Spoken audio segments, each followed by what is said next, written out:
Part 5 Concert. Gabriel took Nathalie's hand and pulled her quickly away from Audrey. He could see the tears already brimming her eyes. He guided her into an empty old storage room. There he just sat her down on an old wooden chair and knelt in front of her, his hands on her thighs, while she covered her face in her palms and sobbed. Gabriel was gently rubbing the sides of her legs, trying to calm the young woman down. Miss Sancoeur, Nathalie, please. Don't let that stupid bitch get to you. I know that you aren't the way she accused you to be.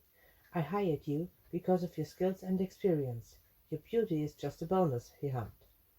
His last words made the assistant look up. Her employer began to smirk. Don't look so shocked. I told you look amazing, and I wasn't lying, he chuckled. Nathalie gave him a weary smile. I'm sorry for ruining your evening, sir. Maybe I should just leave and start looking for another job. What I did before, I just lost my continence, and if I were that good at my job, that never would have happened. I have to tell you one more time how sorry I am for kissing you, she gushed out. Gabriel shook his head. I told you that it's okay, and that I liked how you were willing to get into it. What I haven't told you, though, is that I like that kiss very much, too. He winked at her and got to his feet, holding out his hands. Come, we'll get you a real drink, and then we'll enjoy this concert together, just like all those people out there. What say you?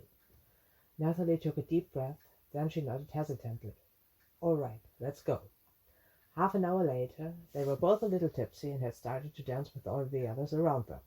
Jagged Stone wasn't her favorite, but he had a couple of nice songs with a nice rhythm, and so Nathalie started to have fun. Gabriel watched her for a while with a dreamy look on his face.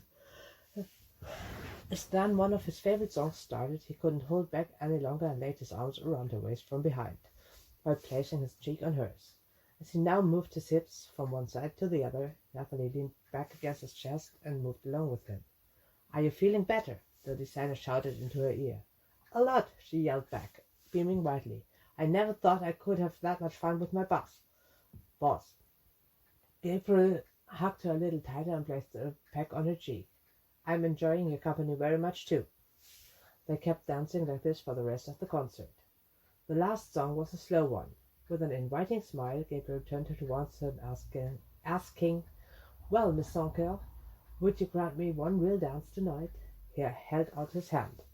Nathalie smiled back shyly. I would love to, she agreed with blushing cheeks, and took his hand, to let him pull her close and lay one hand on the small of her back. Then he placed their interlinked hands on his chest, squeezing gently while rubbing the back of her hand with his thumb. Both started to sway and turn to the slow love song Jagged had written ages ago. As he was singing the part that ended with Kiss Me, Gabriel bent down and placed his lips on hers, softly but firmly, leaving them there until the last tunes echoed through the air. The rock star left the stage to retreat to his hotel room with his pet crocodile.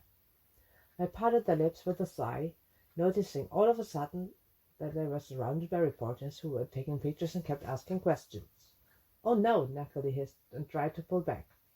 But the experienced to the turmoil designer just placed an arm around her shoulders and guided her back into the VIP area, trying to hide her face from all the paparazzi and bloggers.